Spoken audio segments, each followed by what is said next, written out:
Good afternoon, all. We're just going to give it another couple of minutes so everyone can join the room, and then we'll go ahead and get started.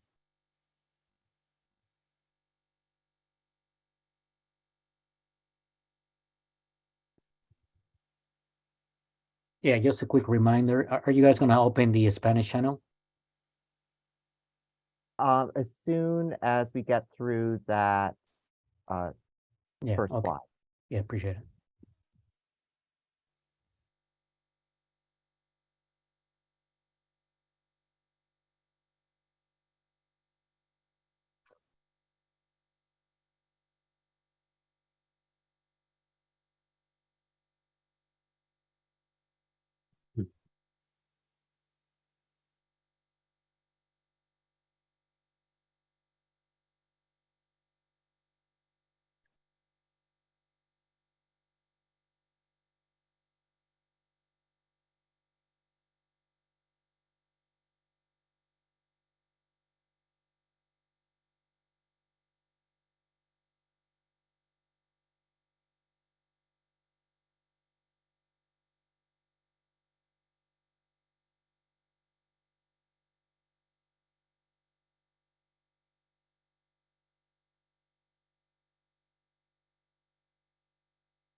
Okay, great. Thanks everyone for joining us this afternoon. We appreciate you joining us on a Thursday.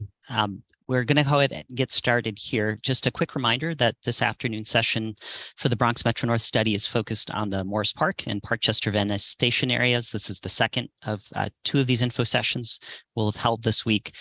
We invite you to look out for additional announcements when we come out in the spring to discuss Hunts Point and Co-op City. Next slide, please. For those needing Spanish interpretation services, we ask you to please click on the interpretation icon for Spanish to hear a simultaneous interpretation of the session. During the QA, staff will also be available to provide language assistance for Spanish speakers as needed. And we always encourage Spanish-speaking participants to contact us at our email address, which is on the screen, bmns@planning.nyc.gov, and we're happy to reach out and respond in Spanish. Por favor, haga clic en el símbolo de interpretación en español para escuchar la interpretación simultánea de la sesión. Durante la sesión de preguntas y respuestas estará disponible asistencia para interpretación en español para quien lo necesite. También nos puede contactar para asistencia adicional en el correo electrónico bmns@planning.nyc.gov. Gracias. Thank you, Asael. And just a little bit of housekeeping before we start the meeting. If you're wanting to join and to speak at the meeting by computer, smartphone, or tablet, you can go ahead to our web address is nyc.gov/engage, and you'll find the meeting under upcoming meetings.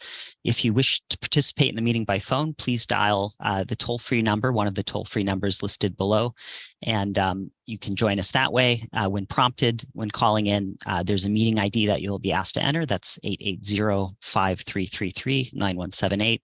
The participant ID, you can just hit the pound sign, and that'll skip, and the password is just one.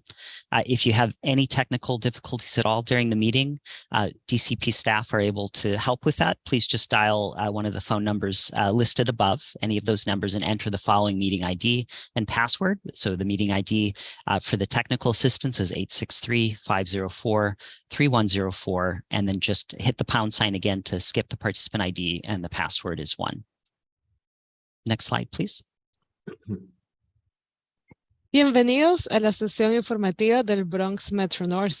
Las instrucciones para hablar en la reunión usando la computadora, teléfono inteligente o tableta están disponibles en nuestra página web nyc.gov/engage, y en esa sección podrán encontrar el botón de Upcoming Meetings, que significa las reuniones próximas. Si usted desea participar en la reunión por teléfono, llame a los números gratuitos listados en pantalla, o utilice unos que tienen un costo adicional. Cuando haga la llamada, el ID de la reunión, el número de identificación es 880-533-39178 y el número de identificación del participante es solo presionar la tecla numeral y luego le pedirá una contraseña y solo tiene que marcar el número 1. Si usted está teniendo dificultades técnicas, el equipo del Departamento de City Planning, DCP, DCP, está disponible para brindarle el apoyo. Por favor, marque cualquiera de los números de arriba y luego introduzca el siguiente número de identificación de la reunión, el ID, meeting number, y su contraseña. El número de la reunión es 863-504-3104. El número de participantes, como la vez anterior, es la tecla numeral y seguido de la contraseña, que es el número 1. Gracias. Thank you, Alexandra. Just quickly here too as well, we'll be having a Q&A session as part of this session. We encourage you to type your written questions via Zoom's Q&A feature.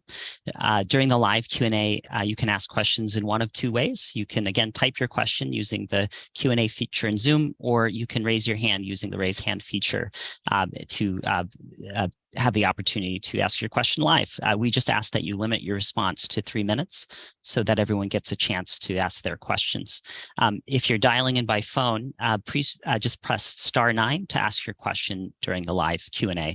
And again, as always, please always feel free to reach out to us at our bmns@planning.nyc.gov email address. We're happy to answer questions there as well, and we'll have additional information towards the end of the session about additional opportunities to engage with us and have conversations. Next slide, please. So great.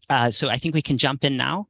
We just wanted to start by giving everyone a brief preview of what we're going to be going over today. We're going to start with a welcome from Chair Dan Garodnick, Chair of the New York City Planning Commission and the Director of the Department of City Planning. We're going to hear from some local officials who have joined us today. We're also going to hear a message from the MTA about the status of the station work and next steps. And then we'd really like to jump into what's new here. We'd like to remind everyone of what we've been doing over the 4.5 years together with you and your neighbors and others in the community. And we'd like to share some exciting new developments in terms of how we plan to bring that planning work to life. And this will include everything from land use changes that will address how we hope to support housing, jobs, and retail, among other things around the station areas, investments in public space, and growing jobs, and importantly, working to connect Bronxites to job opportunities both in the borough, in the city, and in the region at large. And so with that, I'd like to hand it off to Chair Dan Garodnick. Great. Thanks, Michael, and hello, everybody. Very happy to be with you today. As you heard, my name is Dan Garodnick, and I have the privilege of being the Director of the Department of City Planning and chairing the City Planning Commission. And we are really excited to talk to you today as we take the next critical step of bringing the Bronx Metro North planning work to life. Just last week, Mayor Adams announced the start of the public environmental review process for the city's Bronx Metro North planning study. And the MTA also held a groundbreaking for the new stations, which are set to open in 2027.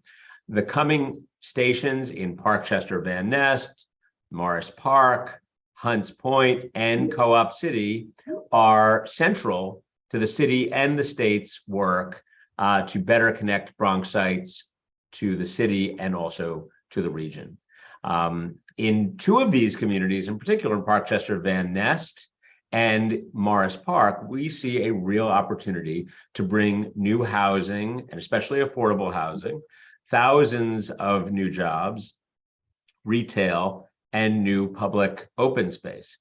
These two stations offer a once-in-a-lifetime opportunity for the city to plan for new jobs, housing, retail, and much more around the new stations. This means housing adjacent to retail, jobs for the future, such as life sciences, and expanding not only retail, but community facility options. This is also the time for us to ensure that we are doing everything possible to make sure that Bronx residents, visitors, and workers alike can comfortably and safely access the stations, and that they have places to rest and congregate. This means everything from improved sidewalks to expanded open spaces to rethinking how we get around the community. And it also means thoughtful planning about how we grow jobs in the borough and how we help prepare and connect Bronx residents to these great opportunities.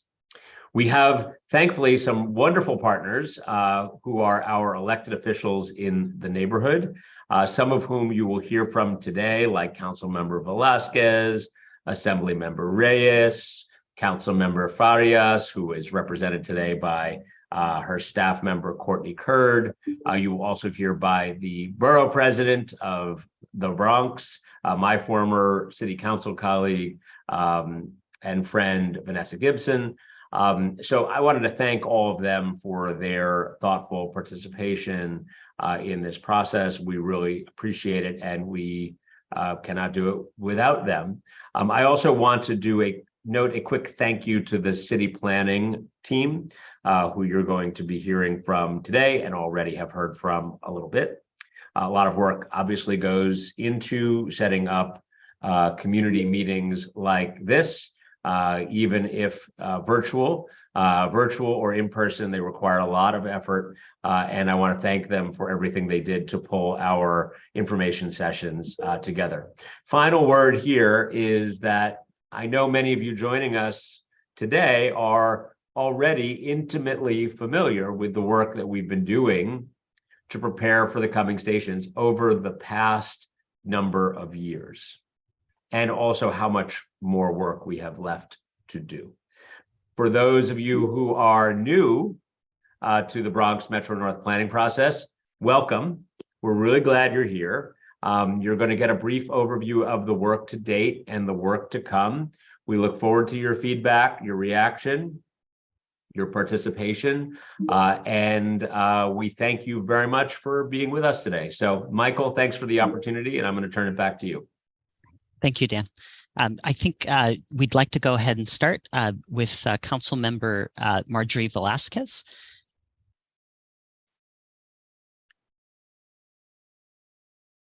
Just hearing from Councilmember Marjorie Velasquez. Marjorie, are you able to? Hi. Yes. Do you hear me? Yes. Okay. And can you see me now? Yes, we can. Perfect.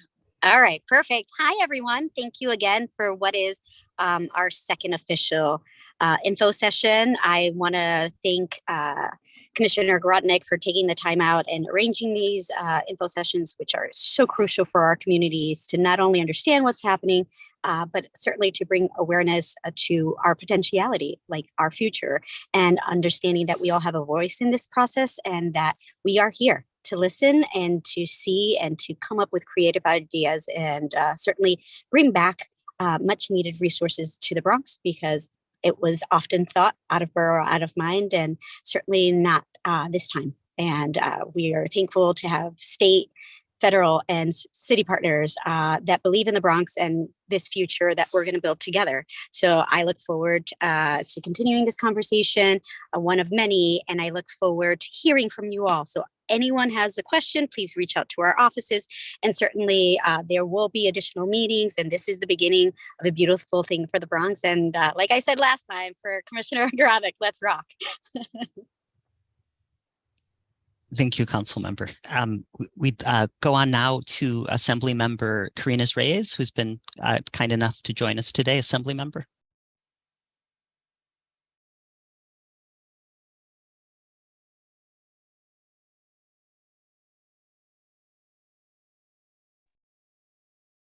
Hi, good afternoon. Can you hear me?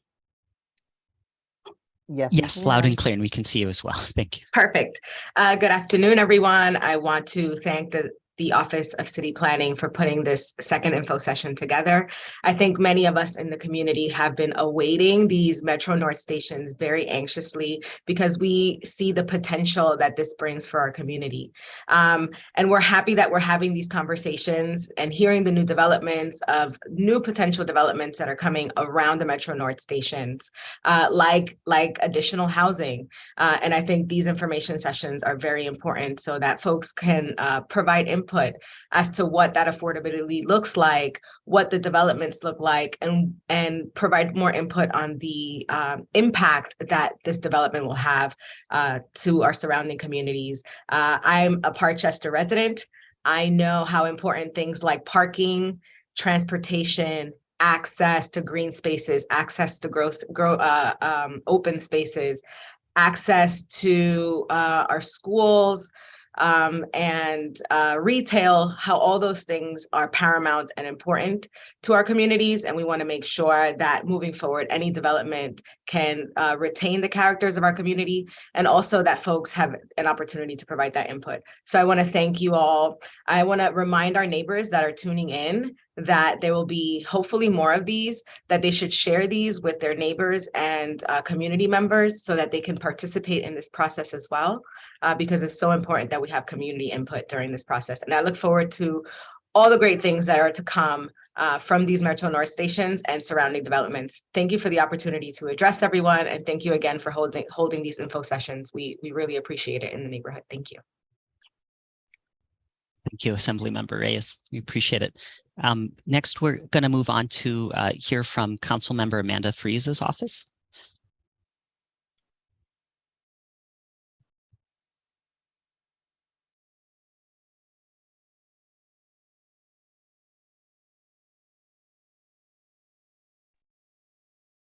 Hi, can everyone see and hear me? Yes, thank you. Good morning, everyone. Thank you for being here today. I'm Courtney Curd, the Communications Director for Councilmember Amanda Farias, and I'm here to welcome you all to this Metro North informational session on behalf of Councilmember Farias.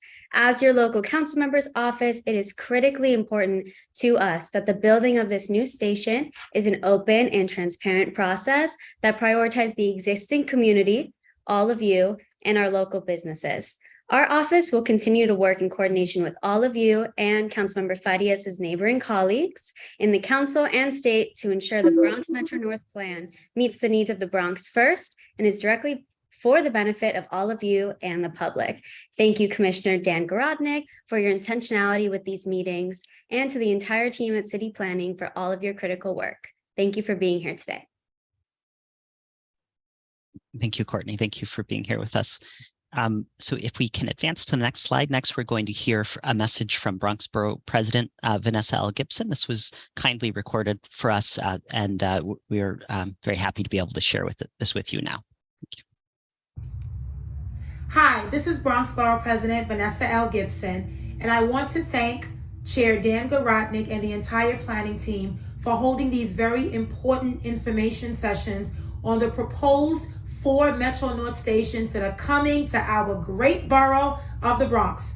I am so excited because I truly know the Metro North stations with access to Penn Station will truly be transformative and a game changer for us in the Bronx. I want to thank all of you for joining us for these info sessions, and I also want to acknowledge many of our community residents, community leaders, transportation advocates, and so many others who have been a part of initial and preliminary conversations before this was in the final stages and was just an idea. Your input and your views and perspective are critical to shaping the 4 Metro North stations that we will see in 2027, and we could not do any of this work without you. So your participation this evening is really about making sure that we continue to have conversations about the 4 Metro North stations. We understand what it means, and we also make sure that it is clearly an investment in economic development and transportation, as well as enhancing our commercial corridors in the Co-op City community, the Parkchester, Van Ness, Morris Park community, as well as the Hunts Point community. We are so excited, and I thank you all again for participating. The 4 Metro North stations that we will soon see in the Bronx are going to create good paying jobs that really create a pathway to the middle class. Working with our partners in the union sector, we're going to make sure that we provide the important critical jobs that we know are so necessary to creating pathways to the middle class for our fellow residents and families. We also know the commercial corridors, our business improvement districts, and merchants association will truly benefit from the additional foot traffic that we know the Metro North stations will see. Access to Penn Station is going to be a game changer, and we know that this is not only going to be an economic boom for the Bronx, but it's going to provide access to Manhattan as well as Westchester. So I want to certainly recognize my colleagues that represent Manhattan as well as Westchester County. We are truly all in this together, working with all levels of government, investing in transportation, access, and creating these economic hubs that are so vital to the stability of our families. Transportation access is critical to getting commuters around, to and from work, and other necessary travel. And we know that in order for us to reduce the car traffic, in order to address asthma rates and high volumes of dealing with air quality, we need to have modes of transportation and different alternative modes of transportation like Metro North access. So we truly know this is going to lessen the burden on our roads with less vehicle traffic. It's going to take drivers out of their vehicles and put them on the Metro North. And we are so grateful that these ideas are now going to become a reality. So once again, I welcome all of you to our information sessions. Special thanks to Chair Dan Garodnick and the city planning team for all of your great work. As the Bronx Borough President, we are very intentional about the work we're doing because we truly know creating access and opportunity, transportation alternatives, economic development, good paying jobs, supporting our small businesses and our entrepreneurs, local hiring opportunities, create access for our young adults, for the population that's graduating from high school and college, as well as our residents and families in the Co-op City community, the Morris Park community, the Van Ness community, the Parkchester community, the Hunts Point community, and the entire borough of the Bronx. I welcome all of you and look forward to our continued conversations as we build out the 4 new Metro North stations in the great borough of the Bronx. Great. So we just heard from the borough president about the importance of the planning work and the exciting work ahead. Now we want to turn it over to the MTA. Joe O'Donnell has joined us kindly from the MTA to talk about the specifics of the station work and what's next there. Joe? Great. Thank you, Michael. And thank you to the Department of City Planning team and Chair Garodnick for putting these community engagement sessions together. As some of the previous speakers have mentioned, we've been out speaking to these 4 communities for at least the past 4 years now, as this project went through its planning and development stages.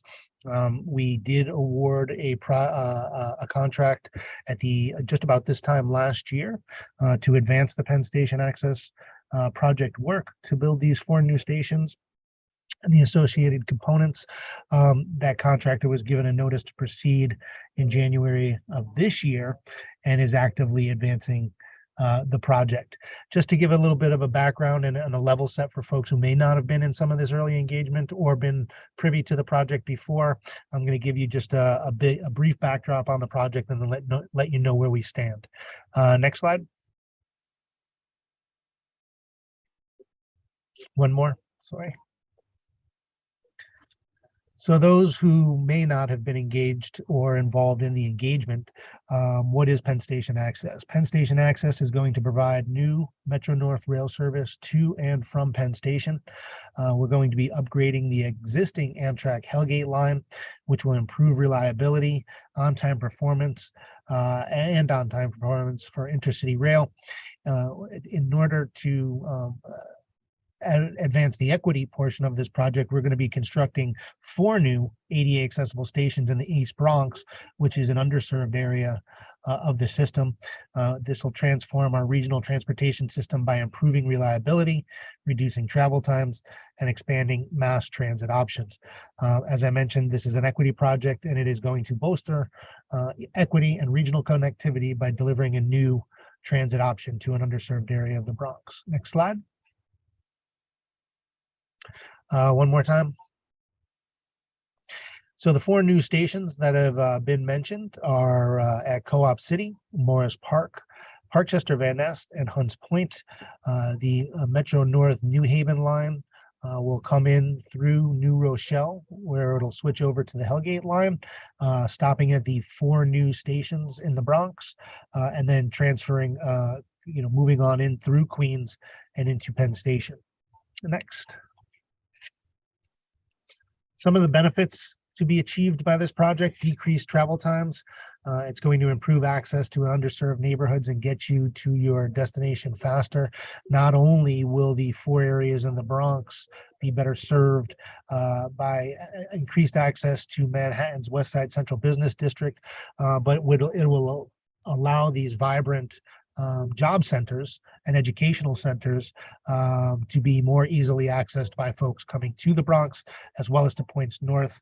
I know the borough president mentioned Westchester, but even Stamford, Connecticut, which is a bustling job center, will be more easily accessible.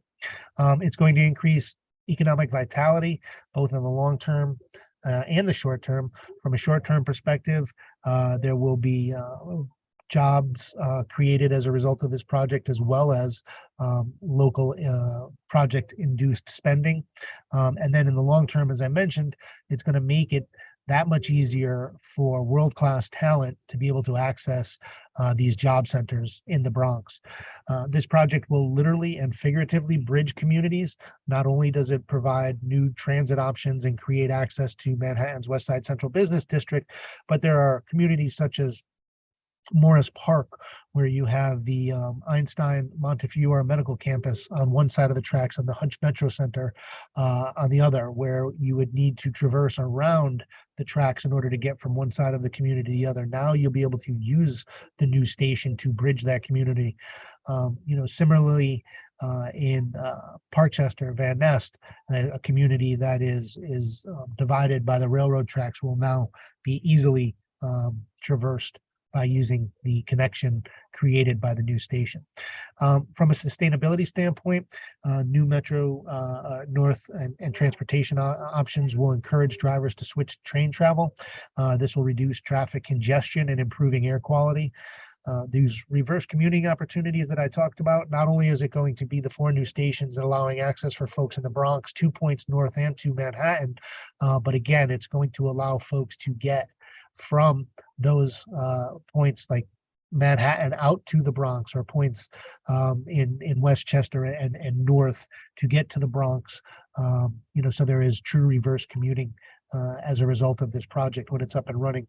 We're going to be optimizing existing infrastructure, which is, minimizes impacts on the surrounding community.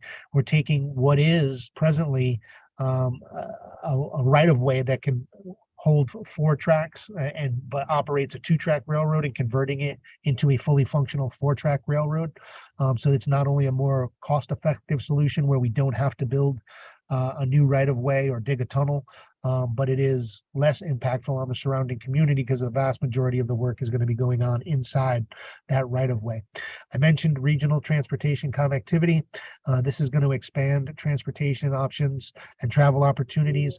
Once you're able to connect to Penn Station, this is the reciprocal project, if you will, of the Grand Central Madison project that is going to take Long Island Railroad service into Grand Central Terminal. Those slots that are freed up by Long Island Railroad trains now terminating at Grand Central free up the space for Metro North trains to go into Penn Station, where you'll be able to connect to New Jersey Transit, Amtrak, PATH services, New York City Transit, and buses. And then it enhances network reliability for everybody, because right now Metro North has a single point of failure, one lifeline into and out of Manhattan.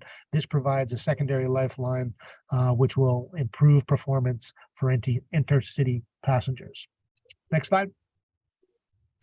For orientation, and because we're talking about the Parkchester Van Nest site today, this is where you'll be, the new station will be sited once it's built. It'll be along East Tremont Avenue with an entrance on East Tremont Avenue and a secondary entrance at Unionport Road. Next. This is an artistic rendering, conceptual in nature, of what the future station will look like. We are building this for Metro North, so that will be guided by Metro North design guidelines. So it will be, a very simple and tasteful station with wood accents, a lot of glass, and then you see the blue and gold New York State colors. There will also be local art components to these stations, which obviously, until those plans are finalized, are not depicted in these renderings. Next slide. Also on the agenda for this evening is discussion about Morris Park. I mentioned the two sides of this community. To the north there, you see Albert Einstein and the Montefiore Medical Center. To the south, where Marconi Street is, you see the Hutch Metro Center and the Marriott Residence Inn. This station will also have two entrances, a south entrance on Bassett Avenue Private, just adjacent to the Residence Inn. And then on the Bassett public side, on the Montefiore side, if you will, of the tracks, there will be a second entrance. Next.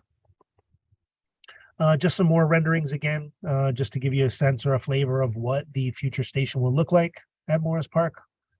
Next. Another vantage point, different angle. You see the vertical circulation elements here. All of these stations will have ADA accessibility and elevators. There will also be stairs. And these two particular stations, or certainly this one, Morris Park here, you can see the passageway up above going across to the other side of the tracks. Next. Just to give you a sense, as I mentioned, the contractor was given their notice to proceed earlier this year in January. They've already started work on a vast array of activities, a lot of clearing and grubbing inside the Amtrak right-of-way. One of the most critical things to get going early was Leggett interlocking. And interlocking allows us to switch trains from one track to another. And by getting this Leggett interlocking completed early, what it does is it allows us to move Amtrak trains onto other tracks while we are working upstream, so that we don't interfere with Amtrak service while we're advancing this project. You'll also notice there are several milestones, these blue lines. Each of these blue lines represents an individual milestone. This was thoughtfully done so that if we need to shift or resequence work for any reason, whether it be supply chain issues, weather, etc., we are nimble enough to go on to some other facet of the project, so that we can achieve that ultimate completion date or substantial completion date of 2027. Next slide. Just some of the things that are coming up in 2023 as we enter into the new year. We're going to finish off all of our design packages. We're commencing drain work at the Bronx River Parkway and Leggett interlockings. I mentioned the installation of that Leggett crossover, that special track work that needs to be completed in order for us to advance the rest of the work. We're going to commence work at Van Nest, Oak, and Co-op City substations. There's going to be all new power elements that are needed to support the new train traffic here. Work on the Pelham Bay Bridge will begin in early 2023. And then the first stations that will actually see work and the build out of the stations themselves will be the Parkchester and Hunts Point stations, and that'll be later in 2023. Next. So here's just some information. I know a lot of the discussion today is going to center around the Department of City Planning's work, but if there are questions about the project specifically, or you just have general questions, you can reach out vis-a-vis the hotline. We also have a dedicated project email and the project webpage. If you go to the project webpage, you can click a link and sign up for project updates, and we'll keep you on our distribution list for updates as work commences and progresses. You can also sign up for station-specific updates if you're interested in only hearing about Hunts Point or Morris Park, etc. We can specialize those updates so that you're only hearing them from us when you want to hear about information about your station. So with that, I'll turn it back over to Mike, and I thank you, and I thank Department of City Planning again for having us today, and all of your efforts in engaging the community about all of the work outside of the station footprints. Thank you, Joe, for that comprehensive overview of the MTA's work. We really appreciate it. If we could just advance to the next slide here. So as you just heard from Joe, this has been a collaborative effort over the years, and the MTA is very focused on building the stations and getting the service up and running, which means that they've really looked to us, the family of city agencies, to do all the planning work that needs to happen around the stations to make sure that the new stations are as thoughtfully connected to the neighborhoods as possible. And so we're very proud to share with you today some of that work. We just want to first recap quickly, if we could go on to the next slide, kind of where we've been over the last years as a quick reminder. Some of you have been part of this planning exercise. Some of you might be new to it. If you see the image on the left, some of you might recognize this. This was a study that was released in 2014 called Sustainable Communities in the Bronx, which was a study really focused on improvements to Metro North stations throughout the borough, but began an initial look at Morris Park and Parkchester Van Nest. And just as on Tuesday, today I see some familiar names in the participant list, and I know some of you were definitely part of this work over the years. Then in 2018, we really kind of launched our planning work. And so in the middle panel there, you can see an image at the top from, I believe that was a working session at Morris Park in the Block building on the Montefiore Einstein campus when we went out early in the fall of 2018, I believe. And then on the bottom is an image that maybe even some of you are in from a remote workshop or in-person workshop, apologies, that we held at St. Raymond's Elementary School just off of East Tremont Ave there. And then on the right, you can just see a screenshot from our 2021 remote open house where, as mentioned before, we had tried to come out and keep engaging with the community, but to do it in a safe way, in a respectful way. And many of you were part of this as well, whether those were Zoom sessions or our one-on-one office hours or filling out the survey or other ways of interacting with us. And so we're very thankful to everyone over the years for all the work you've put into this. Next slide, please. Speaking just quickly, a little more specifically to the timeline of the study, the Bronx Metro North study did officially launch in July of 2018. We went out very quickly, again, with workshops in Parkchester Van Nest, again at St. Raymond's Elementary School there in Morris Park at the Block building on the Montefiore Einstein campus. We followed pretty quickly in the spring of 2019 with some early draft recommendations that we were seeking comment on. We had a number of interactive sessions as well as people helped us to envision what the future space around the stations might look like. In the summer of 2019, we came out for events at the community center over at Co-op City, right by the library there, and then at the Point and Hunts Point for some focused conversations on those station areas. In the spring of 2021, we launched or began to launch a remote open house. We had some Zoom sessions, including Zoom sessions just like today, focused on the Morris Park and Parkchester Van Nest station areas. We had an online website update that included surveys and included videos. It included detailed recommendations that we asked for comment on, and as well as remote office hours, which were also a rather popular feature of that outreach, and that will continue here. So where we are now really is we would like to just update everyone on the planning work to date on Morris Park and Parkchester Van Nest and the updates to the recommendations that have been made. We do encourage everyone to keep an eye on our mailing list and also our online website, where we'll continue to update that with new information, and there will be an opportunity for everyone to see the updated recommendations, and we hope everyone sees their contributions reflected there. And then just a really important note, this is not the end of planning work. There's still a lot of work to do before 2027. More quickly in the spring of 2023, we'll be coming out with sessions focused on Co-op City and Hunts Point. We'd also like to do some focus sessions on jobs and workforce development planning that you'll hear about in just a bit, as well as open space planning that you'll also hear about in just a bit. And really, these coming years are about how we bring to life this vision that has been developed really over the last decade with the community to life, and make sure we're doing everything we can to connect these stations to the communities and to identify opportunities, whether it be housing or parks or whatnot. Next slide, please. Just a quick reminder of some of the things that we've heard throughout the years. This is just a sampling, and we do encourage you to check out our website where you can get breakdowns of the many events over the years and what we heard there. But some of the themes that we'll highlight are desire for better or new open spaces. We heard a lot about this. We heard about a desire for roadway improvements to improve traffic circulation, and this was particularly true at Morris Park. We heard about concern about the impacts of any changes on local residents and businesses, and the elected officials we heard from earlier all spoke to that. We heard about concern about the impacts of any of these changes on businesses as well as residents. Sorry, repeating myself a bit there, and a desire to find more ways to help residents get around the community, including improved sidewalks or other ways to connect people to and from the station. And then finally, we heard a hope for more kinds of places for people to get together and be able to relax together in the neighborhood, whether that be community space or open space or just spaces that are more pleasant to be on. So again, this is just a selection of some of what we've heard. We do encourage you to visit our online website and to look at the update section in the past history section there as well to get a little bit more. Next slide, please.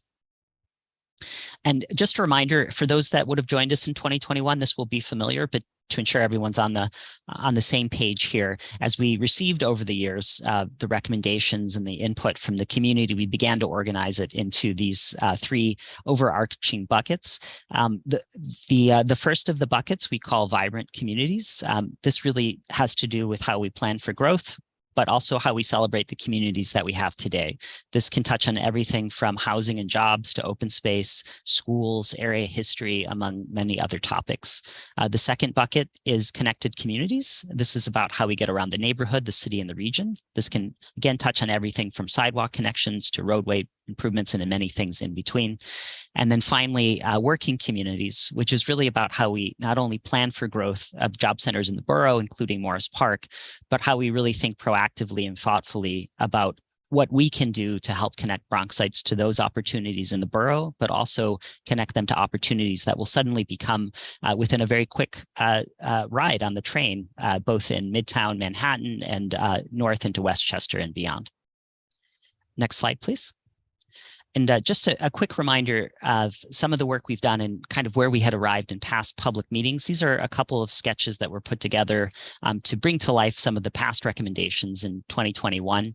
On the left, you can see a vision for East Tremont Avenue that shows everything from improved sidewalk conditions on the north side of East Tremont Avenue to additional crosswalks that are a little more pleasant, to plaza space by the new station, to some additional housing near the station that complements the station and brings East Tremont Avenue to life.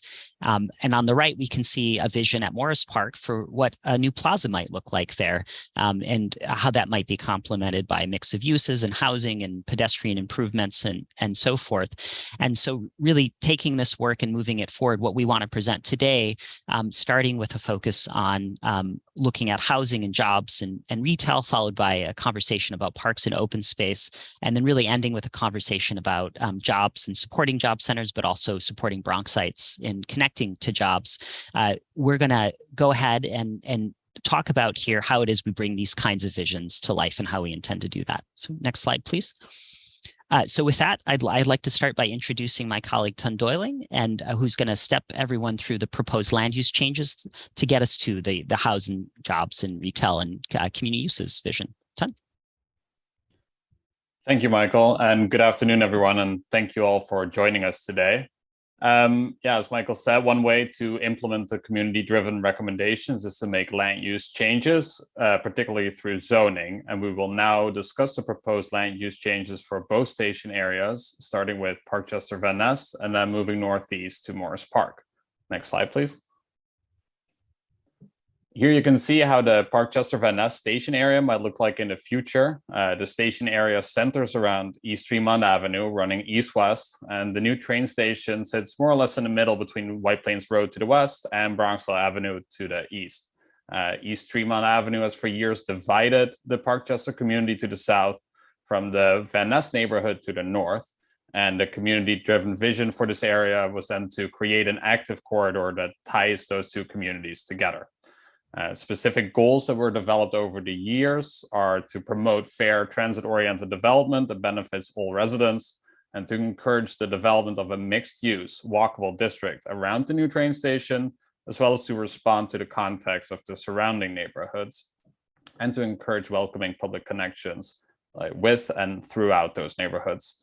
And finally, another goal was to ensure quality design for the development, especially on large sites near the new station.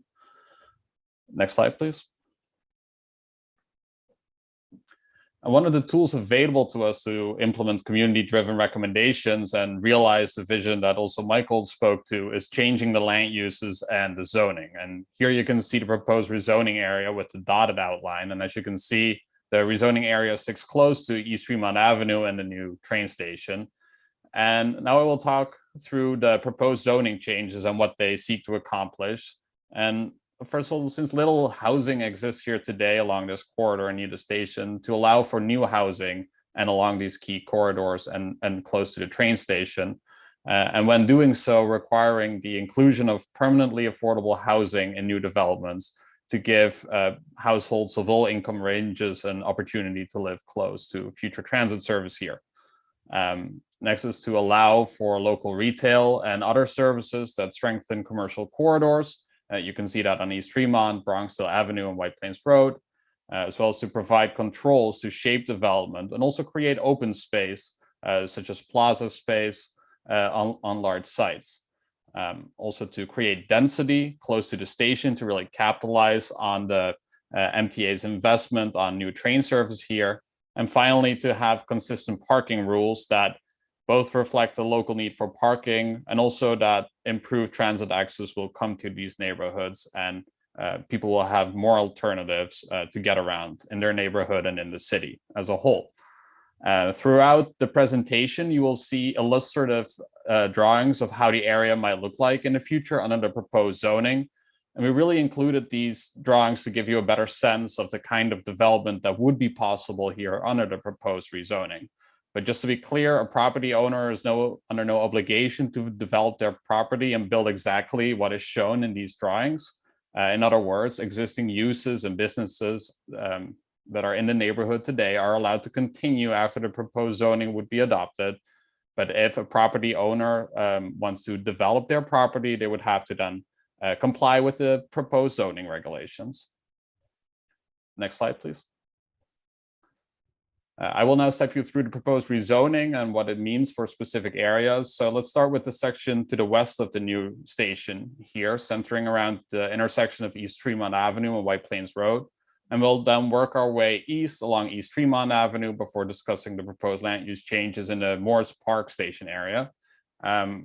Realize that this might be a lot of information to take in at once. So again, feel free to write your questions using the Zoom Q&A feature, and we'll get back to those later today.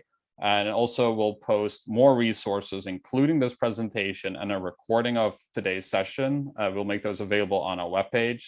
And as others have said before, we're really looking to engage and continue to engage with you all in the new year. Next slide, please.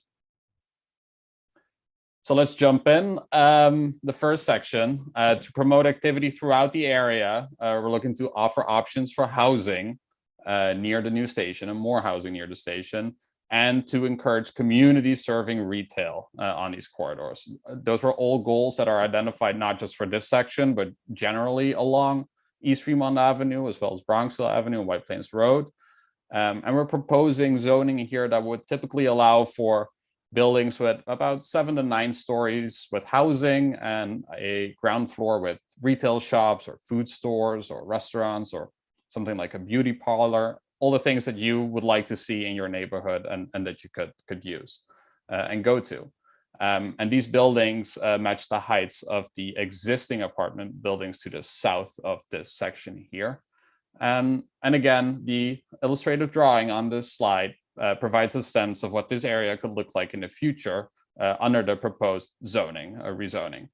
And this section is more or less representative for the proposed zoning along much of East Fremont Avenue and other important corridors here. You can see White Plains Road there going north, and Bronxville Avenue is located a little bit further to the east. We'll get to that later, but just to point out what you see here in terms of development, mixed use, housing, but an active ground floor with retail, restaurants, that's what you'll see a lot throughout this corridor.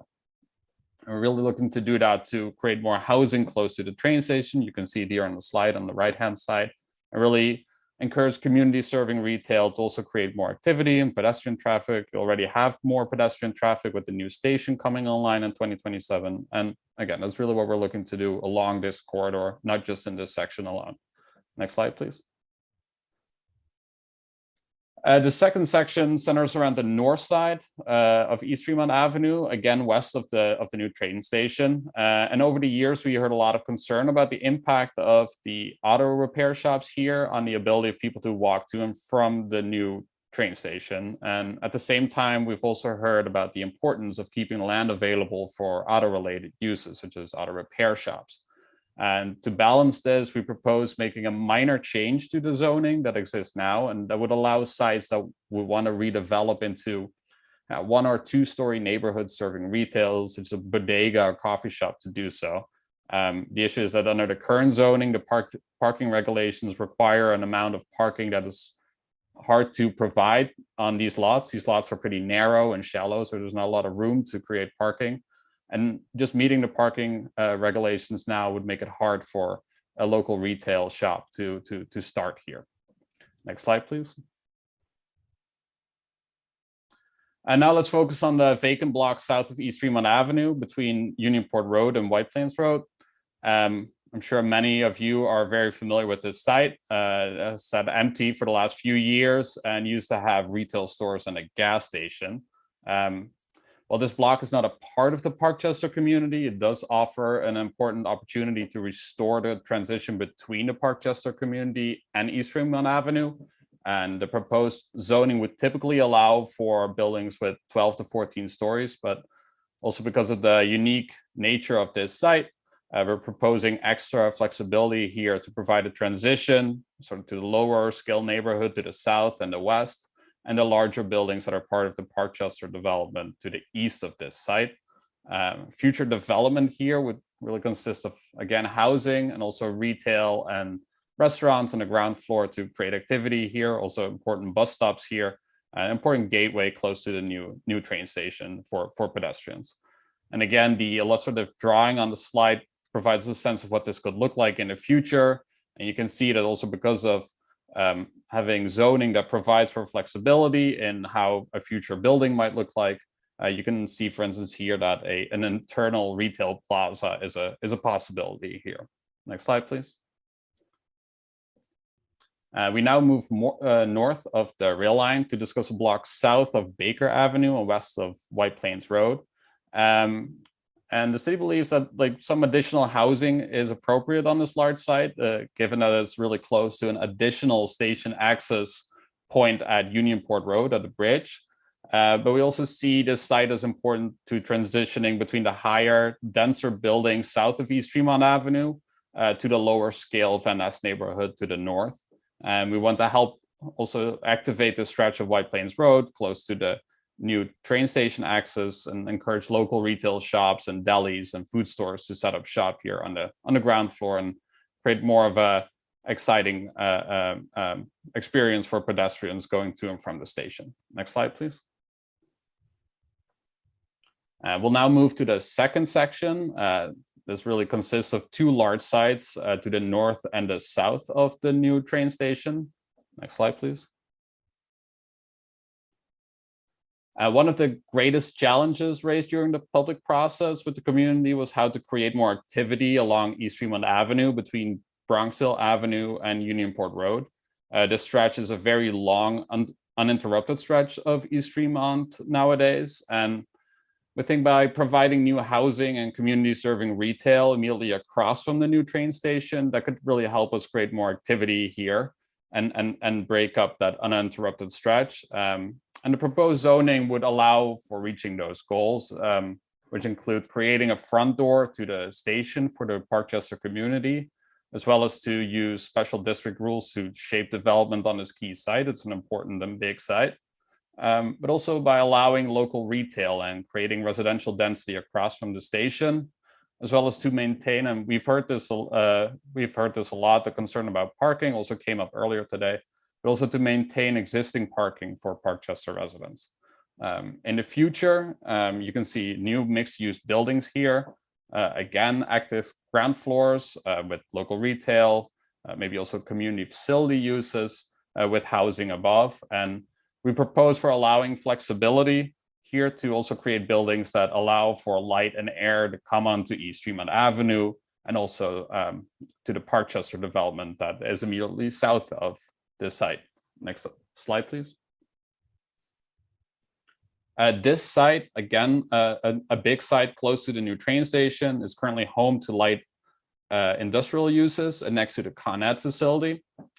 And this site offers a unique opportunity to meet many of the planning goals identified by the community, and that includes opportunities for new housing near the station, opportunities for new publicly accessible open spaces. This is a bigger site, so that also provides more opportunities to create open spaces for the public, such as a plaza on this big site. Also an opportunity for an additional station connection from the northeast, and it would allow for significantly improved connectivity for members of the community that live in the Van Ness neighborhood, but also in the Morris Park neighborhood to the north of the train station. And finally, the opportunity for larger retail and community facility uses here.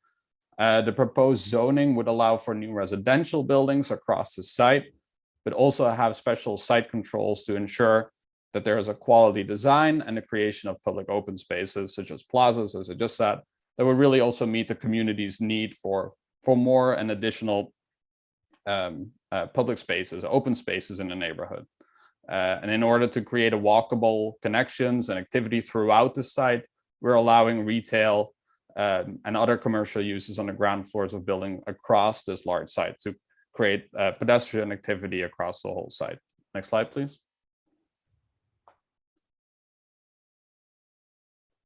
Now we move over to the third and final section of the Parkchester Van Ness Station area. And this section covers sort of the eastern end of the East Tremont Avenue, as well as the Bronx Hill Avenue corridor. Next slide, please. And yeah, the overarching goals for this section are to create opportunities for new homes and retail, and to activate both Bronx Hill and East Tremont Avenue as welcoming commercial corridors. Again, this is very similar as what you heard on the section that we discussed, the first section west of the train station. I'm really looking to support development on these key corridors and to step down also to the residential streets with lower buildings that are behind these main corridors. And as you can see, what I said, it resembles a lot of what we saw before. And with the proposed zoning, we would again want to see buildings with 7 to 9 stories with housing and a commercial ground floor with retail shops and food stores or a beauty parlor and other local services that you might want to see in your neighborhood. And just for context, these buildings would be Chester buildings that you can see on the south side of East Tremont. Next slide, please. Yeah, we can be pretty brief about this one. This is again East Tremont Avenue and a bit of Poplar Street. Very similar to the previous section, very much want to create opportunities for new homes, local retail in 6 to 7 story mixed use building that would typically be allowed under the proposed zoning, and to create a welcoming, safe, and an active pedestrian corridor here on East Tremont Avenue, east of the train station. And again, I should go to more like the side streets, like Poplar Street, to really step down to respect the character of the existing community there. Next slide, please. That really concludes the proposed land use changes in the Parkchester Van Ness Station area. And again, feel free to type in your questions in the Zoom Q&A feature. We'll get back to those. And now we're going to focus on the land use changes in the Morris Park Station area. So we're moving to the northeast. Next slide, please. Here you can see how the Morris Park Station area might look like in the future. And here the station area centers around East Chester Road that runs more or less like north-south here across the area between Pelham Parkway in the north and Williamsbridge Road in the south. And what you see on the screen is really a culmination of a vision for tying together the different institutional campuses of the Morris Park Station area.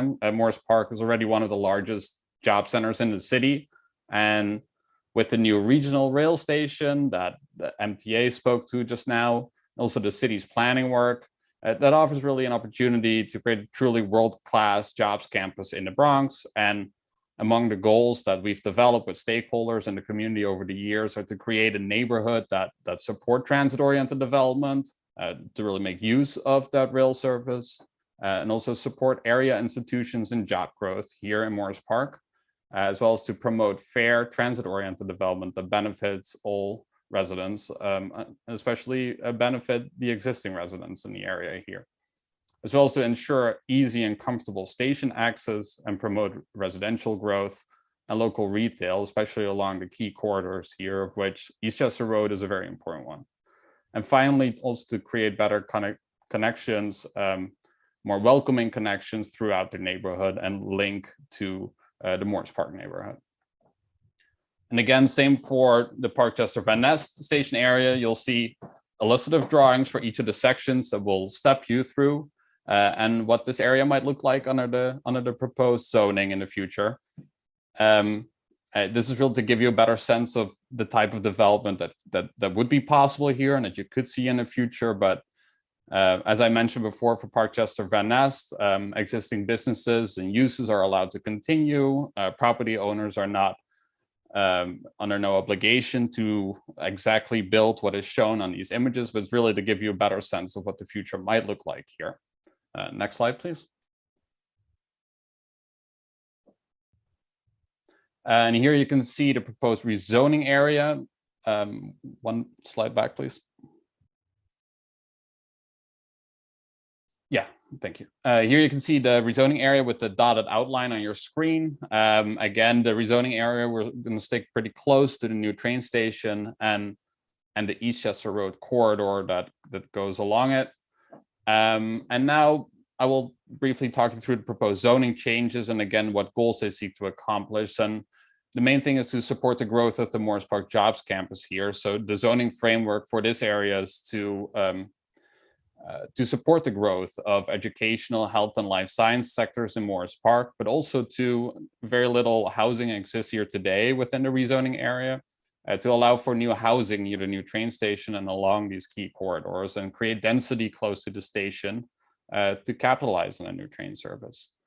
And again, as we saw in Parkchester Van Nest too, it's important to activate and strengthen the commercial corridors and have development take place there as well. And finally, to have consistent parking rules that both reflect that we're going to get improved transit access here and also reflect the need for parking in this area. Next slide, please. And the first section that we'll focus on is immediately adjacent to the new train station. And these blocks sit between Bassett Avenue, that's a street that runs parallel to the train line, and Eastchester Road. Next slide, please. So yeah, let's start with the area next to the future station that also would have the proposed plaza. This is a critical component in tying together the new train station with the neighboring medical and educational campuses, as well as the Morris Park neighborhood. And over the years, the community shaped a vision for a station landing and a plaza here that would concentrate density and new development around the new station and allow for both new jobs and housing to come here next to the train station, but also allow for a mix of retail and community facility uses that would serve local workers, local residents, and commuters. And again, the drawing on the slide it really provides a sense of what this area could look like in the future. And we would like to see buildings adjacent to the plaza to develop in a way that encourages a quality public space with an active use. So that is exciting and interesting to walk on that plaza and see retail stores or coffee shops you can go into as you go to the station or you're on your way to work. And similar to what you saw in Parkchester Van Nest, you will also be able to see housing developments and ground floor commercial uses here, such as retail stores and barbershops and restaurants, but also larger office buildings. Because growing the Morris Park Job Center is an important goal, you would be able to see bigger office buildings in this area, as well as medical facilities, lab space, and hotels. Next slide, please. This section is, in essence, pretty similar to what we just discussed for the Station Plaza, but as we're moving north and south of the Station Plaza to the surrounding neighborhood, it's more of a transitional area. You would still be able to see office buildings here or medical buildings, as well as housing with ground floor commercial uses such as coffee shops and restaurants or retail stores, especially along the Eastchester Road corridor. But as I said, different from the area around the Station Plaza, the buildings would be a bit lower here, about 7 to 9 stories typically, to step down to the surrounding neighborhood. Next slide, please. This next section is located north of the future station and includes the Stillwell Avenue and Eastchester Road corridors. Next slide, please. And for this section specifically, and this might remind you a bit of what we saw in Parkchester Van Ness too, but to promote welcoming, safe, and active pedestrian corridors along Eastchester Road and Stillwell Avenue here, and to support mixed-use development there, and step down to the residential streets, you'll see in the middle of sort of this V-shaped portion along Eastchester Road and Stillwell Avenue, you see residential streets such as McDonald Street or Rhinelander Avenue. So we want to sort of step down to those residential streets, but there's also a larger block here, and that would look a little bit more like what we just discussed around the new station. We're looking to create options for the Morris Park Job Center to expand there and provide space for offices and healthcare services. And another possibility is also to have mixed-use buildings, 6 to 8 stories, with housing above an active commercial ground floor. Something that you also see on Bassett and Stillwell Avenue, the corridors there that I just discussed. Next slide, please. This section is comprised of the existing medical and educational campus that is occupied now by Montefiore and Jacobi Health and Hospitals. Next slide, please. The goal here is to support the growth of these institutions, and the life sciences is a growing job sector in New York City, but also to accommodate the creation of new housing options, including staff housing for these institutions. And the proposed zoning seeks to encourage development also on these corridors, to create a better connection between these large campuses that have a lot of open space with the surrounding neighborhoods and the streets that connect them, such as Morris Park Avenue and Eastchester Road. And there's a lot of options here, a lot of flexibility in the zoning. You could see residential developments, while also medical buildings or office space for the life sciences is another possibility. And the proposed zoning here really matches the proposal for the area on the opposite side of Eastchester Road, the section that we just discussed 2 slides ago. Next slide, please. And this is the last section, and this section centers around the existing Montefiore Einstein Cancer Treatment Center on Eastchester Road, sort of in the middle of the circle there, and also along the surrounding corridors on the south side of the rail line. Next slide, please.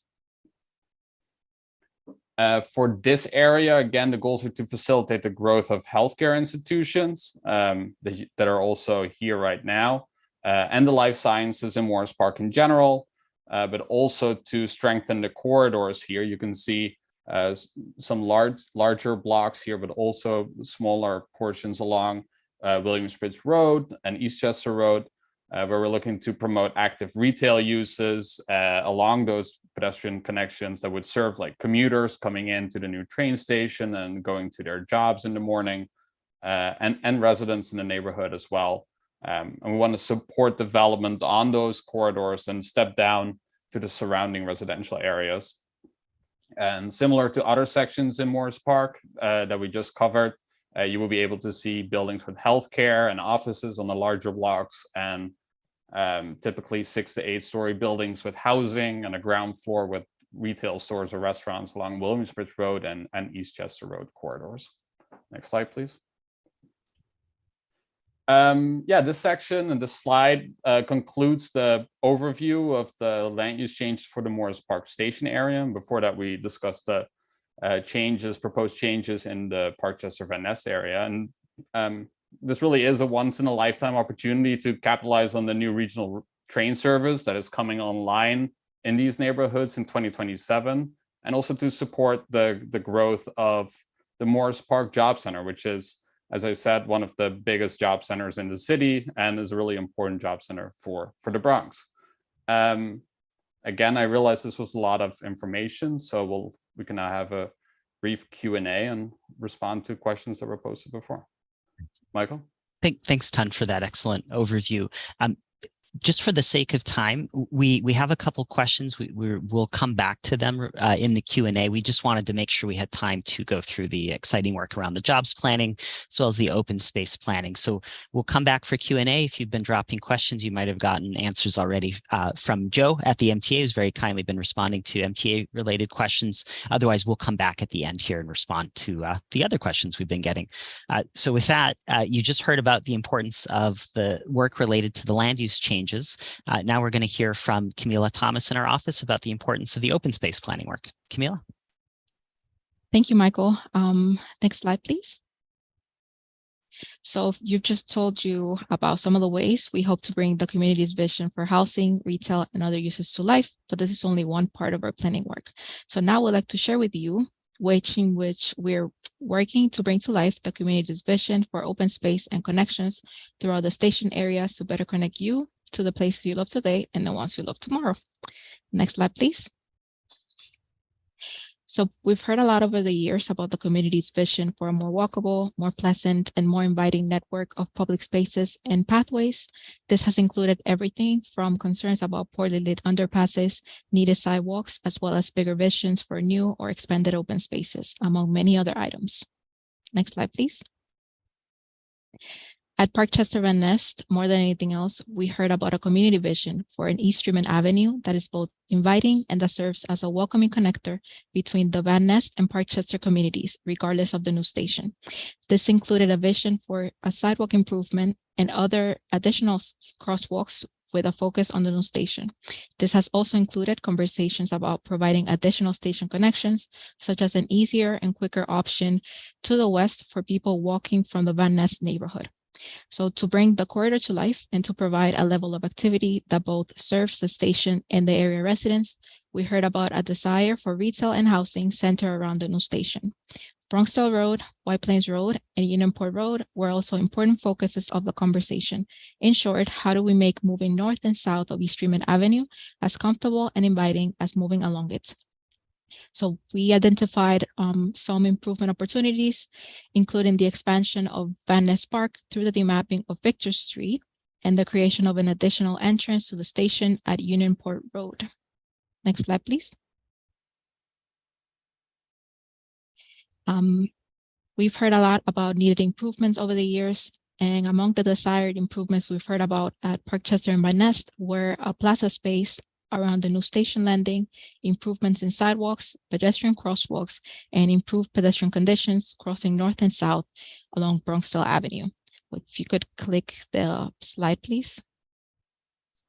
Thank you. So on the left, you're seeing a vision of East Stream Avenue and the new station entrance with safer conditions for pedestrians coming to and from the station and improved circulation for vehicles dropping and picking up passengers. And if you could click the slide again, please. On the right, you're seeing our vision for future Bronxdale Avenue and redesigning of other streets in need of improvements that have both a safer and more attractive design for pedestrians. Next slide, please. At Morris Park, the new station presents an opportunity to tie together the area's job centers and to better connect to existing and future residential areas near the new station. Creating a quality network of open space and public pathways will be essential to making sure that residents, workers, and visitors to the area's world-class medical and educational facilities can comfortably get to and from the new station. Importantly, the MTA has also designed a new station to allow for pedestrian access across the rail line. Over the years, TCP has worked closely to coordinate with adjacent property owners, the MTA, and others to complete those connections. This includes a vision for new public plaza on the west side, as well as property improvements on the east side of the rail to connect the station to Marconi Street. Next slide, please. Additional improvements we've heard about include streets that are more attractive and pleasant to walk along, to be accomplished via much needed pedestrian improvements to Bassett Avenue, Eastchester Road, and other key pathways. If you could click on the slide to show our visions for one, the new station at Morris Park, including a new vision for a new public space, public plaza, and if you could click again, please, to reveal our visions for improvements on Bassett, Eastchester Road, and other key pathways. So one last click. Thank you. One of the most illustrative examples of the value of public input and continued coordination with the state and city agencies is a future plaza at Morris Park. So this effort stems from early comments about the need for additional open space near the station. And over the years, the study team has worked together with the community, city, state agencies, and area stakeholders to bring this vision for a new plaza to life. So next slide, please. And you can see on the screen, this conceptual image presents just one vision for what a future plaza at Morris Park might look like based on your feedback over 4.5 years. Next slide, please.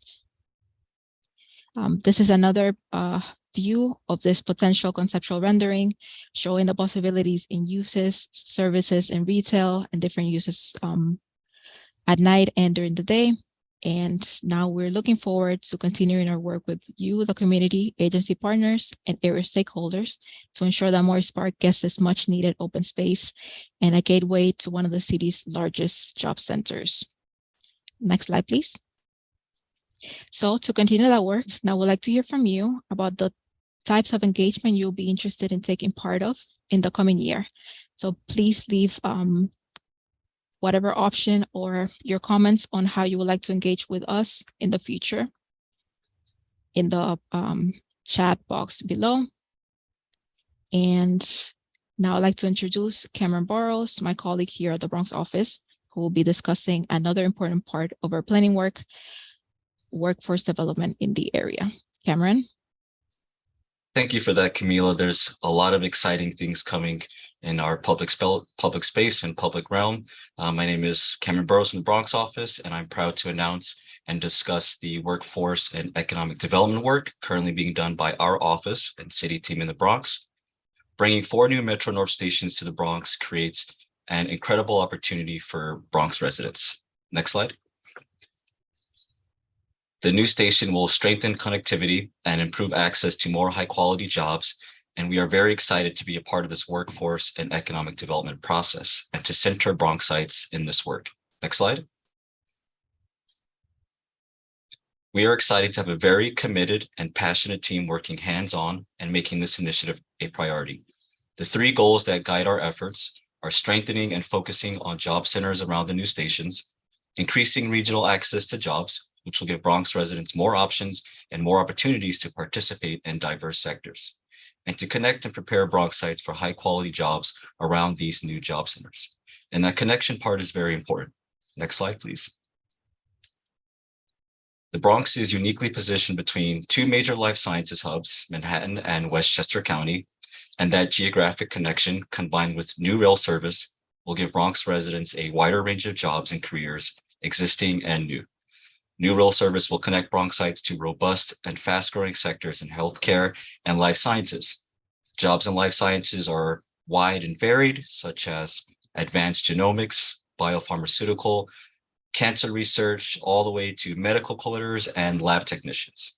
Investing in our city workforce and life sciences is critical for leading the way for the next generation of life-saving medical devices, therapeutics, vaccines, and medical advancements. A major priority for our office, city team, and mayor's office is to prepare and support Bronxites for these dynamic and growing industries so that they can grow as these job sectors grow. And the new stations and job centers will be important for supporting and incubating a growing healthcare and life sciences hub in Morris Park. Next slide, please. With more than 23,000 jobs in over 300 medical offices, Morris Park is one of the largest job centers in the Bronx and home to major healthcare employers like Montefiore and Jacobi Health and Hospitals. There's also a cluster of academic institutions like Mercy College and Albert Einstein, and new rail service combined with a robust and growing healthcare and life sciences job sector will connect Bronxites to as many as 10,000 new jobs. Service will also significantly reduce travel times from 90 to 45 minutes to Midtown and reduce travel times throughout the region. This is a significant quality of life improvement. And our job is to make sure that Bronxites are well positioned and prepared to participate in the growth of the borough and the city. Next slide. So how do we prepare and set up Bronxites for success in a growing economy with new rail service? What does that look like? It requires that we have a fundamental understanding of the needs of the community and engaging them throughout the entire process, and having a very focused and purposeful approach to workforce development through an equity lens and an emphasis on neighborhood planning. It looks like using a combination of traditional economic and workforce development tools, but also thinking outside the box and being flexible in a fast-changing post-COVID economy. Now, this initial work will lead up to an action plan, a roadmap that outlines how to guide Bronxites to opportunities in growing sectors, connect them to existing and new programs, and better position them to participate in the economy. We will also be building on citywide initiatives such as City of Yes, zoning for economic opportunity, and tackling goals highlighted in the Mayor's Blueprint for Economic Recovery. We will also be leveraging existing partnerships and creating new ones, supporting our dynamic and robust public university system and building on the incredible work that they do, especially our community colleges, one of the city's best tools for getting people into high quality jobs and careers. Next slide, please. So we have begun the initial steps of creating a comprehensive list of existing workforce development programs that can be supported and improved, but also looking forward and back. Which programs have existed in the past? Are there opportunities to create new programs? We have also begun the process of organizing and connecting area stakeholders. This is an incredible opportunity for the Bronx, the city, and the region, and we are very excited to help better position Bronxites for new opportunities and support our communities. Transit development is community development. It is economic and workforce development, and 4 new Metro North stations coming to the Bronx gives us the unique opportunity to do this work equitably while centering Bronxites for success in any growth the borough and the region experiences. And now I will conclude here and pass it over to Michael, who will close us out for our final session. And thank you all. Thank you, Cameron. Appreciate the overview of the jobs planning work. If we could just advance to the next slide, some quick words on what's next. And we're not ending now. We're going to have a Q&A section here, but we just wanted to make sure to convey this information in case anyone needs to hop off before 2:30. If we could just go to the next slide really quickly. Just a gentle reminder, this is not the end of planning work. You might have questions or concerns or thoughts about what you saw today. We want to encourage you to continue to reach out. We do have the website with additional information. This video, as well as the video on Tuesday night, will be available for viewing. We encourage you to also share that with anyone that might not have been able to join today. Importantly, we will be having one-on-one office hours, just as we did in 2021. We encourage you to sign up. This is a great way to talk to planning staff one-on-one or one-on-two or two-on-one. We're here, we're available. They're 15-minute segments, and community members can sign up for as many of those 15 minutes as they want. And again, anything and everything you want to talk about, we track those questions and concerns, and we do our best to advance them. We'll also be continuing engagement around workforce and public space development, just as Cameron and Camila just outlined. And then again, of course, we always have our email, bmns@planning.nyc.gov. More pressing, we have a couple of meetings coming up soon. One of them is the scoping hearing on January 9th at 2 p.m. This is a really important moment in the planning work. This is an opportunity for the community to weigh in and express concerns or thoughts about what might be changed in the proposal. A really important note here is that this is not the beginning of a rezoning itself. The scoping work is about understanding and beginning to understand the impacts of what the proposal might be. And this is everything from shadows to schools to traffic. And so this is a really important moment for you to weigh in, and please issue your comments. And we will get to some of the specific questions that came up in the session in the Q&A. You can also just go to NYC Engage to get more information on that. I believe someone's dropping a link as well with links to both the documents and that sign-up sheet. And then just a reminder that we will be coming back out to talk about Co-op City and Hunts Point in the spring. And so with that, I'll just go to the next slide, just for those that might be viewing in Spanish. Estos son los próximos pasos. Manténganse informado y participe a través de nuestro sitio web actualizado que se llama en inglés Bronx Metro North Station Area Study Webpage, la página web del estudio del área de las estaciones del Bronx Metro North, que incluye nuevo contenido. También usted puede registrarse para reunirse con nosotros. El horario de oficina en línea sirve para hablar uno a uno con el personal del Departamento de Planificación Urbana. También vamos a estar organizando compromisos en torno al desarrollo de la fuerza laboral y las inversiones en espacios públicos. Esto quiere decir que vamos a estar organizando actividades, eventos con el input que hemos recogido de estas reuniones. Y si usted tiene preguntas adicionales o desea unirse a nuestra lista de correo, envíe un correo electrónico a la dirección que ve en pantalla, que se lee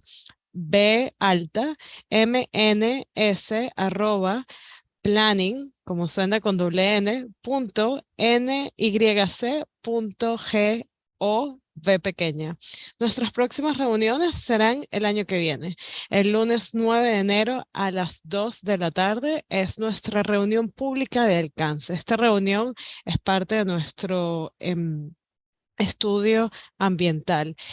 Para unirse a ella, visite la página que se lee en inglés, NYC Engage, en español, NWC Engage, para saber más información de cómo participar. Todos los documentos relativos a esta reunión están disponibles en el portal de solicitudes de zonificación en inglés de Zoning Application Portal. En la primavera del año que viene estaremos, como dijimos antes, organizando sesiones informativas para las áreas de las estaciones de Co-op City y Hunts Point. Así que estamos muy emocionados de poder continuar estas conversaciones con ustedes en el futuro. Thank you, Alexandra. Okay, if we could just advance to the next slide. We'd like to now open up our Q&A session here. We have a number of questions that came in through the chat. We're going to go through those. Just wanted to thank the MTA again, Joe O'Donnell, for responding proactively to the questions coming through about the specifics of the Metro North work. So maybe we'll just go here and start with the first question, which is related to whether or not parking will be affected in the area. That was coming through Lisa Cedeno, I believe. And just so everyone knows, you can now start raising your hand if you just want to queue up yourself to ask any questions. Okay, so related to the first question, I believe Tun's going to jump on just to respond to this one quickly. Yes, that's right. Thank you, Michael.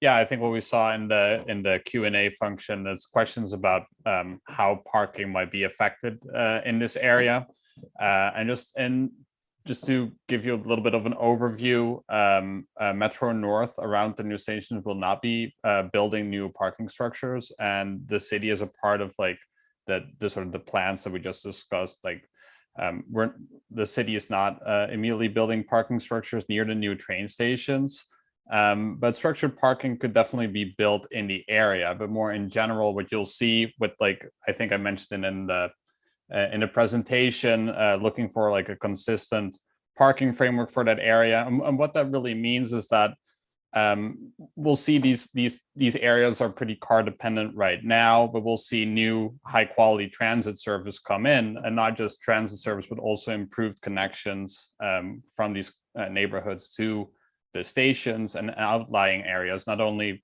via rail, but also transit and improved bike and pedestrian improvement. So that would lead to less of a reliance on cars. and that would reduce the need for parking and car travel in general. And when I say a consistent framework for parking across both station areas, is that for the city, it's really an overall policy throughout the city to make more efficient use of existing parking and reduce the reliance on cars and amount of parking, and have more people make use of public transit. So what we're doing here is we're really applying parking requirements that you'll find in the same zoning districts when they were mapped elsewhere in the city. But we're also looking to have the parking reflect, as I said before, that new transit service will come online, and that these communities here will have more options to get around the city, but also go to jobs in Midtown and in Westchester County and Connecticut. And specifically also for Parkchester garages, I know that there was a specific concern about that. And again, really looking with our zoning framework to make sure that existing parking spaces that are made available to Parkchester residents would be retained with any future development. And of course, new development would have to ensure that they meet the parking requirements themselves to provide enough parking there for both the new development as well as for retaining the existing parking that's made available to residents there. Yeah. Thank you, Ton. And I just want to note we continue to get questions. If for some reason there's anything you want clarity on as regards the parking conversation that Ton just went over, you should feel free to sign up for office hours. You will get one of us in the Bronx office to talk to, and I think we could dive in more detail there. But just for the sake of time, and because we're already a little bit over time, I wanted to keep the conversation moving, both so we could get through the list of questions we've gotten in the Q&A, but also get to any speakers that want to ask their questions live. We have a question related to one of the sites that was shown at Parkchester, which is the site that is next to the Con Ed facility. And the question is, what are the goals for redeveloping the Parkchester station site that is currently industrial next to Con Ed, and is the Con Ed site going to be rezoned too? So I think Ton went over this a bit in the presentation, but I'll just restate that, you know, the goals here are really, this is a unique site, and we think it's an opportunity to potentially meet some of the open space needs in the community by providing publicly accessible open space of one kind or another. We also think there's a good opportunity there for an additional connection to the Metro North Station that would dramatically reduce the amount of time it would take someone coming from that area of Van Ness / Morse Park just to the northeast of where the station is there. And then as for the Con Ed property, there are no plans to rezone the Con Ed property. This is our understanding, a very important facility for Con Ed, and so we wanted to be sensitive to that as well. Yeah, and again, if there are any questions or follow-up questions, please do reach out to us at our email or jump on a call with us. We're happy to do that. Just moving on, we have a question. Ton talked a little bit about the one development shown on the south side of East Tremont Avenue. I just wanted to note a question coming in from many of you familiar with Sharon Pandolfo Perez in the community, who runs the Parkchester project. Sharon, I personally seen you present a number of times at the East Bronx History Forum, and I really appreciate it. And just reminding us a bit about the history of Parkchester and the design and the need to let light through into the community, and some concerns about whether or not that would continue to be the case with what was shown on the screen. So I think this is worth a conversation, Sharon, that we would certainly happy to have. I would say we hear you. For us, the concern is it has been a concern as well in our thinking, and this is all conceptual at this point. And I think Ton mentioned that at the beginning, that what we're doing is trying to come up with a framework that allows for growth, but it doesn't require the growth in any way. But this is a sensitive site to us, Sharon. For the same reasons, we ideally would come to a solution that allows for the light to come through, not just for Parkchester, but also for East Tremont Avenue in the station area. I'll just note that the garages themselves are in the northern boundary of the Parkchester Special Plan Community Preservation District. So the bulk of the shadows will be falling on East Tremont Avenue as the sun moves throughout the day, but certainly hear your question loud and clear. Certainly understand the concerns about the historic nature of the community, Sharon. And Sharon, a lot of us follow your Instagram, and we're well aware of the issues with the sculptures in particular throughout Parkchester. And I believe heard you speak specifically on that at the East Bronx History Forum. And I just wanted to share that we have, in our own way, been focusing and having conversations with the city family now to try to understand how we work towards addressing that. And so I encourage you to also sign up for office hours, but we'll also reach out proactively. Obviously, we would want you to be part of any of those conversations. And I know Richard Vitaco was on earlier, and he probably had to jump off given the timing. Oh, no, I see Richard's still on. Hey, Richard. So I just wanted to acknowledge your work, acknowledge your concerns, and just to, reiterate that nothing is finalized here, and it's all about studying the impacts. And we strongly encourage you to go out to scoping and express these same concerns. I will just note too that part of scoping and all of the universe of things that it studies, it does include shadows. And so there will be a transparent public report that comes out about those shadow impacts. But please do issue comments, and please do continue to engage with us. Okay, so just looking through additional questions, we have a question about when any proposed zoning changes would take place. So I'll say where we are right now is this is not ULURP. This is not the process to change the zoning yet. This is scoping. So this is understanding what the proposed future changes would be. What would those impacts be? Potentially, the ULURP process, the public process for changing the land use, that would come in likely the second half of 2023 potentially, which means that somewhere in mid 2024, so the changes would take effect. So about just a few years before the stations would come online. I'm just gonna keep moving here, and then I do want to leave time to go back. Oh, okay. Sorry, I'm getting. Just want to make sure. Let's see. Sharon, I'm sorry. I'm being told you had raised your hand in the chat. I'm sorry, I wasn't seeing that here. I just wanted to open it up to you if you wanted to jump in here.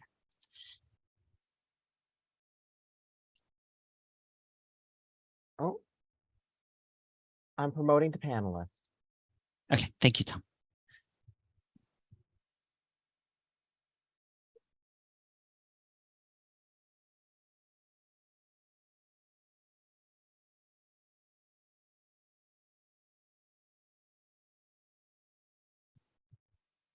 Sharon, are you able to? I'm muted. I'm muted. Sorry. Happened to me 20 zillion times. Look, thank you so much for recognizing the work regarding the art, but also, I do currently work with the community also, and for SM advocacy needs. Part of the reason I have been myself as a group and also working with the current tenants organization is that we're in a certain economic climate and people do need housing. But also I think that for me, looking at this height of that building, and I think it was Toon who was talking, that's a big concern for them and their property values. And as I said, I will be more than willing to sit down and talk to you guys and do a formal presentation of my research and to talk to you guys about what the vision is. I do realize that there are two major developers here. I would love to hear your insights on how to best navigate some of these situations, because the statues are, in regards to many people, kind of priceless, and the history of the area, since you guys are going to kind of take in a new direction with this line and the vision of Parkchester, the reason that it even was there is because of the 6th line. This is taking in a new direction.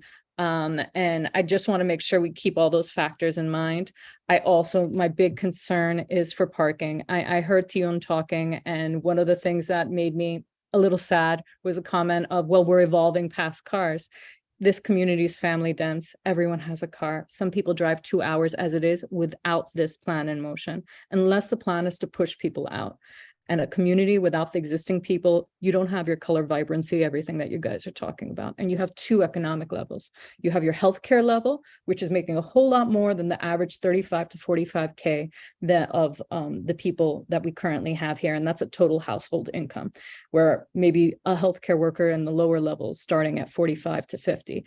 It's a concern because when I do advertising, I know two economic points, I know demographics, I know that I got to make sure from, if you're giving me this platform to speak, that the people who are here are protected against being economically pushed out in the middle of one of the worst, moments economically that they can have. You're talking about many people with families, if they're in their 40s, they've already went through one recession, one is kind of chasing us down. As you guys make plans, you make it for the future, but you have to be acknowledge and actively feel and empathize with people's presence, because we're living in a world where everyone is surviving life. They're not necessarily living life. And these shifts and changes can greatly affect people's lives. That's all I ask. I have no problem meeting with you guys in person. Thank you. Thank you, Sharon. Beautifully said, and appreciate the reminder of the importance of, we're not just planning for the future, but we're planning to for allowing the community as it exists to thrive and to remain. I just wanted to acknowledge that we also have with us listening in Housing Preservation and Development, which is of course a key partner on this and is helping us to have conversations. They have their programs to fight displacement and help us think through how we best do that, and we'll continue to have those conversations. But I hear you very loud and clear, Sharon, and thank you for speaking today. Thank you for allowing me to speak. So I just want to quickly, we have another raised hand. Kevin Deloya has joined us today. And so I wanted to give Kevin a chance to ask his question as well.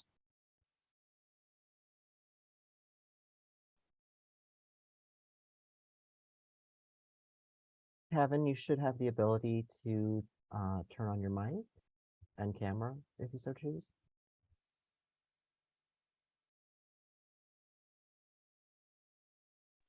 Here we go. Can you hear me now? Yes, we can. Can you hear me now? Yes. Okay, great. So it just has to do with the zoning and the changing of the zoning. So there's I wrote this down, but I lost my notes. The zoning that had to do with the automotive versus the residential. I wish I had the note, the C4 and the C8. Does that mean if it's passed, if your left, passes, however you want to say that those auto shops would need to be removed at some point, or not? That's kind of what I'm asking. And that would be west of Unionport Road or White Plains Road on Tremont Avenue. Yeah, that's a really good question, Kevin, and I think a point worth clarifying for all. I'll encourage my colleague Tim to jump in as well, but I'll take a first crack at this. So the specific area you're talking about, Kevin, and I'll just say this generally for the zoning too, and this was a point Tun had made earlier, none of the changes would require any of the uses to leave. And just to give you an illustration of this, the last major zoning change to the resolution was in 1961, and if you're over at Morris Park, you'll see some houses in industrial districts and some industrial uses in housing areas, and oftentimes that's a layer. Those are uses that have allowed to remain and to continue to function, and that's just an important note. The zoning changes would not require those uses to change. Related to the specifics on the north side of East Tremont, west of Unionport, I believe the point that we're making there is that today those are very shallow lots. They're not actually good to build a lot of kinds of things on, and we also had heard a lot of concern expressed about preemptively displacing those uses. And so the approach that is proposed there is a lighter touch that looks at those uses, understands that really the thing that is preventing them from going to a neighborhood and commuter serving retail in the future, which is the nature of their size, that they're just very small. And for any of you that have been by those, they're quite difficult to navigate anyway. We see a future in which some of those could change to retail uses, so a bodega or whatnot that would be near the station, but that can't really happen today because of the parking requirements on those very, very small lots. You couldn't actually provide the parking that would be required to change the use there. And so it's a very light adjustment to allow that to happen in the future condition. And tonight, I don't know if there's anything you would add to that. No, that really sums up everything that I had in mind as a response. So thanks, Michael. I have nothing to add. Yeah, sure. Thanks, Don. Thanks, Kevin. Thank you. Yeah. I'm just going to go back and make sure we haven't missed any key questions here. So let's see. Okay, we just answered Kevin's question. And one final question that we have here that I think we sort of touched on a little bit earlier is whether or not the new zoning will affect the Department of Education public schools in the area. And I just wanted to note that just like with shadows and just like with traffic impacts, part of the scoping work is exactly that, understanding what the impact would be of new residents on the need for additional school seats or schools. And obviously we work with the both the Department of Education and the School Construction Authority as well to understand that and any needs there. And so that will be part of the work. Again, if there are any specific concerns about, specific schools or whatnot, or specifics of the proposed changes, we encourage you to issue comments as part of the scoping hearing. Great. I'm not seeing any other questions or raised hands, but I just want to make sure that that's true. Yeah, so with that, if we could just advance to the next slide, because maybe people have questions as they sort of digest this. Just a quick reminder, in addition to all the other ways that you can connect with us, these are some screenshots of our public-facing calendar. There's a QR code you can just point your camera at if you want to go here. And what this allows you to do is just find a time that works for you. We try to have a mix on different days of morning times and late afternoon times. And you can just go ahead and choose 15 minutes that work for you. On the right, you can see you can also put in your question in advance if you want, but don't feel like you need to. You can just show up and we can talk through it. And again, this is everything from concerns to suggestions for things that you think we might have missed to anything and everything you want to talk about related to the study. So we strongly encourage people to sign up. These were very popular in 2021 when we were out at the previous version of the planning work. And with that, go to the next slide. We'd just like to end it. For those of you that stayed for the extra 21 minutes here, we're very thankful for your time and your thoughts and your comments, and we look forward to talking to everyone in the future. Thanks all.